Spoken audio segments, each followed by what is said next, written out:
We got into this business in 2007 when we were living in Arizona, and knew we wanted to come back home to Colorado. So we purchased property here and built this entire thing ourselves. And so we've been here for a little over 9 years. Tell me a little bit about, what happened? How did all this unfold that you guys came to own an alpaca operation? We were looking for a way to come home to Colorado, and saw an advertisement on TV about the alpaca lifestyle. We investigated it, fell in love with the animals, and jumped into it with both feet. And how many years have you been here now? We have been in this location for a little over 9 years. You're right. And so what are some of the things you've done here that you think have made you successful? What are the keys for anybody thinking about stepping in here? We have built up what we consider a very quality herd. We do well in the show ring with our herd. As far as the animals go, we keep a very nice stress-free herd, so they're very low-key, healthy. We feed top of the line food for them as far as their hay and their pellets. And then with our agritourism business, which keeps us going very, very well as well. Right. So say a little bit more about the tours.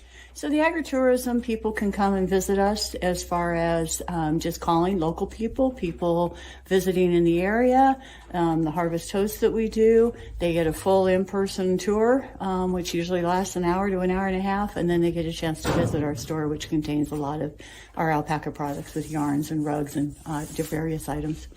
So some of what we're going to cover here is, what it is to be a hands-on operator for an alpaca operation such as yours, a successful one. But there's also just this thing of like the experience. What has this experience been like for the two of you? This experience is awesome for us in the fact that you're outside all the time. You're involved with outdoor activities. You get to learn and know the animals. They're rewarding. Yes, you cry over them, you laugh over them. Each generation, you're hoping to create that better baby, that better cria, and you're very happy when you go in a show ring and that happens. One of the biggest things that's happened for us is the amount of people that we've met through the alpaca business all across the country, and the friendships we've formed, and how tight the alpaca community is, and how people get involved and help each other. Great. And tell us a little bit about the physical operation itself, what you've got here on site. You've got a home and a barn and lots of outbuildings, but kind of give us a summary of how you're physically set up here. We're physically set up to make it an easy working ranch. Pens are set up and divided in areas according to ages and groups. Males on one side, females on another side. We can easily access any of our pens. And as far as the cleanup that goes on and the feeding on a daily basis, it makes it simple. You just go from pen to pen. Equipment that we have that makes your cleanup and your daily activities simple. And you get into routines with it. You check your hay, you give them their pellets, you do their water. And then you spend time in just looking and watching at every alpaca. You get to know your alpacas. The pleasant journey alpacas keep the gate closed no matter what the alpacas say. We're the ones that open it. So our first pen that we go into is basically our maternity pen and juvenile pen. So in this pen we currently have 3 sets of moms and babies. We currently have a couple of the juveniles, which are last year's baby girls, and a couple of girls visiting here for breeding as well. And so they all have access to the barn if they want to get out of the wind, the rain, the snow, or whatever they want to do. So this is our pen that we have moms and babies, which is kind of the funnest pen for everybody. We have babies who are anywhere from about right now 5 weeks old to about 3.5 months of age, almost 4 months of age. So some of our moms and babies over here. And you can see there's the ones that catch your eye, is those little babies that we have that are always looking at you and watching you and eating hay off of their mama's backs. So this is our fun pen. And actually contains 4 of our breeding males in here, and then 3 of our boarding alpacas as well.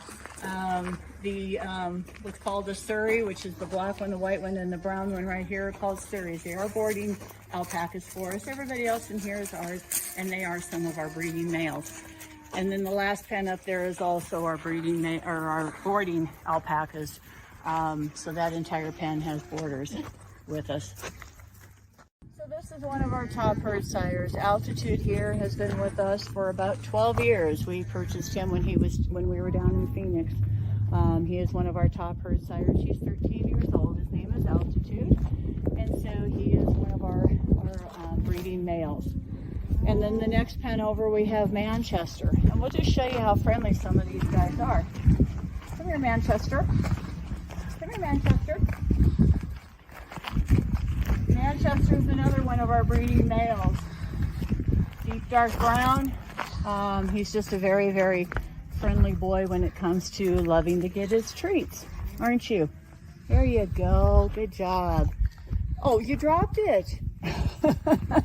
Try another one. So he is one of our top breeding males. We have had several of his offspring and sold them, and we still have some of his offspring on the ground. So we always keep girls separate from boys. So the pen that's over here on the east side is all females. There's girls in there that range in age from about 1.5 to about 10. And several of them are bred for next year. So we'll have 2022 babies starting about next June. So they all get along. They're nice and quiet. They're stress-free. And then over on this side, over on the west side, we have some of our younger boys. And this is one of our 3 guard dogs. This is Dolly June. She's about 3.5. She's one of our Maremas that we own to help guard the property here. And her sole job is to let us know if there is coyotes or dogs that shouldn't be on the property or something like that. Cool. And so they don't herd the animals, they protect the animals. Gotcha. Basically it. A lot of the boys are in eating right now. But there's several of these boys that are ours in here, as well as some of our boarding alpacas that you'll see throughout the areas, a bunch of our boarding alpacas as well.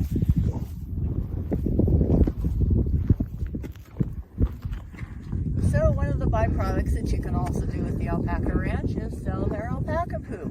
It's awesome fertilizer. We sell a lot of it to local people for gardens. And so we can sell it by the truckload, by the trailer load. People can come haul it off themselves. It is a great byproduct for all of your vegetables and your flowers and all that. So every part of the alpaca we use. We do pride ourselves on the fact that we, when we go to shows, we are hoping to win banners and ribbons, which is showcasing in our breeding programs and what we have produced throughout the years. We have color champion, reserve color champion banners between halter shows, walking fleece shows from all of our animals. Some of those are even dating back to Altitude, who was one of our top herd sires at the time. So that is something we're trying to achieve, and it's networking and marketing. We get a chance to meet people all across the country, and it draws attention to our breeding program and our alpacas. Go. So this is our alpaca ranch store. We have yarns that are from our alpacas. These are mill spun yarns. Every yarn is going to have the name of the alpaca that it comes off of. One of my passions is to do hand spinning, so this is hand spun yarn that I particularly do. We offer socks, which are USA made socks, which are awesome for wearing year round actually. We have a little bit of everything for everybody. We have stuffed animals, we have scarves, we have headbands and gloves, knit hats that I make from our alpaca yarns as well. And some of my husband's woodworking. We have blankets and scarves, which are also USA made with USA alpaca. And we will try to support friends of ours with different items. These are hand painted totes from artwork from a friend of ours. The alpaca dolls that we have are hand crocheted from our alpaca yarns, and dryer balls and all kinds of little goodies.